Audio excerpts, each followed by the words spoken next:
for good deals on properties in the Dominican Republic? Stay tuned.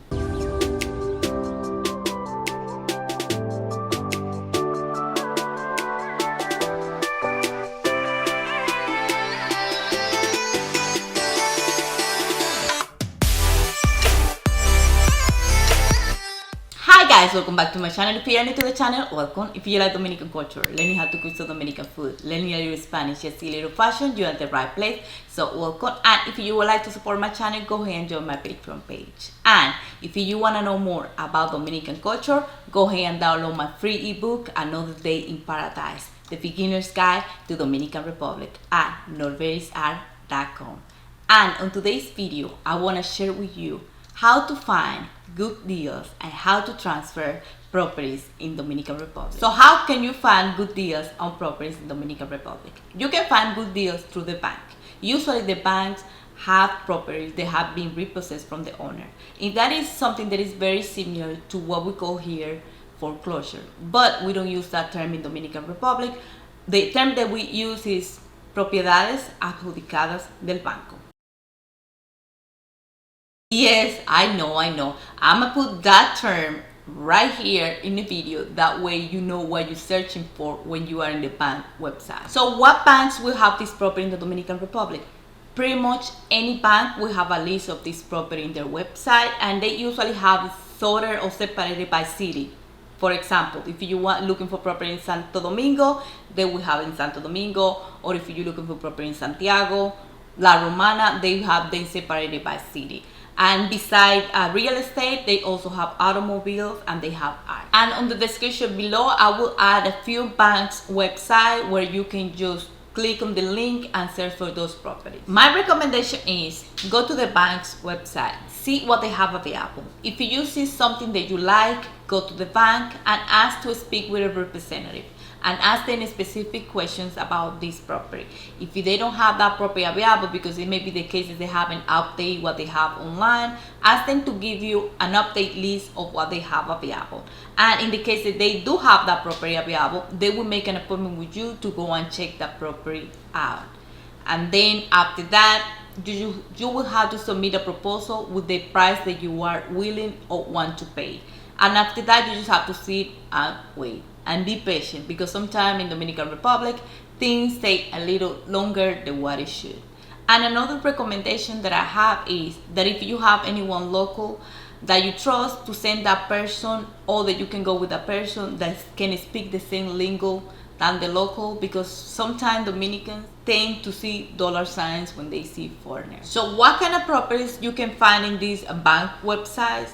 You can find land, apartments, houses, even apartment complex.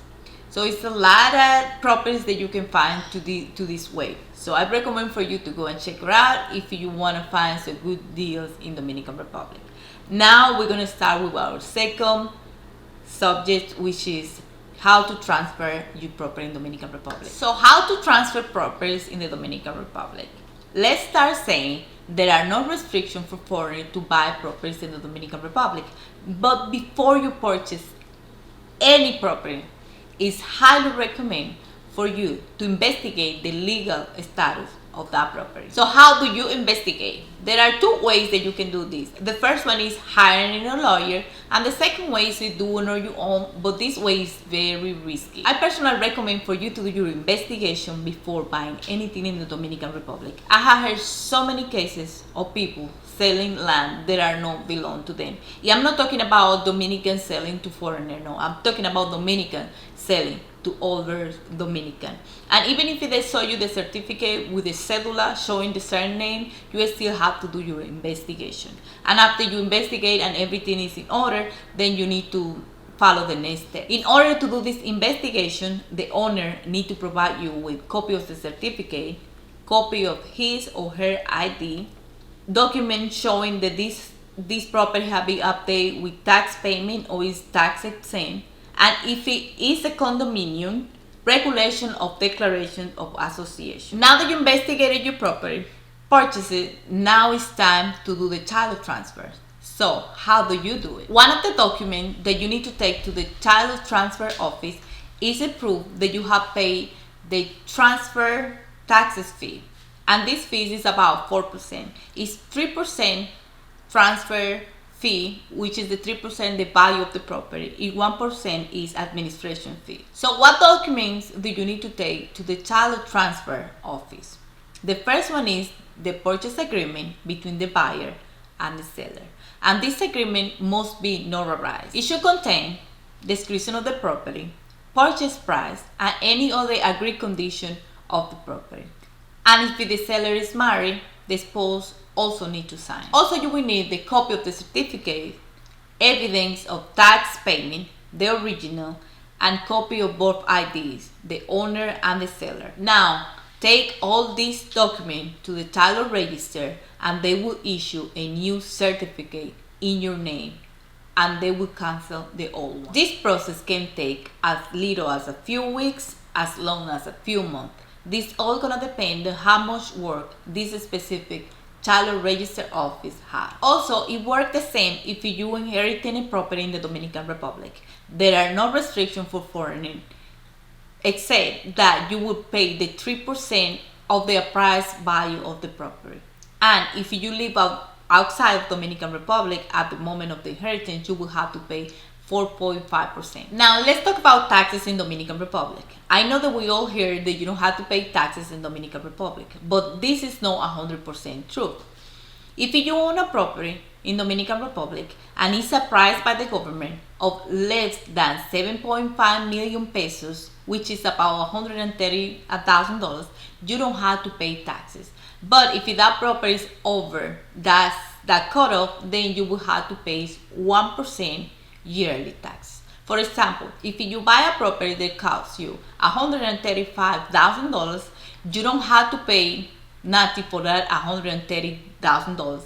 You will have to pay the 1% of that $5,000 cutoff. If you own multiple properties in the Dominican Republic, they will add all those value, and whatever is over the 7.5 million, you will have to pay that 1% over that value. Also, any property owned by a company will pay 1% of their price value with no exceptions.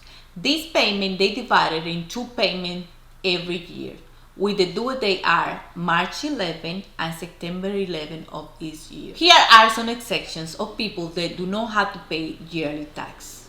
Properties that are in rural area, farms property, and people that have a property and are 65 years old and they do not have any other properties in their name. And let me go back when I talk about the 7.5 million pesos and the exchange of $130,000. I did that based on the current exchange rate of the dollar at the moment. That can go up or down. So just for you to know, for the people that in the future want to tell me, that is not the exact amount, just so you know, it can go up or down. So that is all what I have for today. Thank you for watching this video. I hope that this can help you. And if you have any questions, you can leave it down below or send me an email. That is all what I have. Thank you. I see you in my next video. Bye.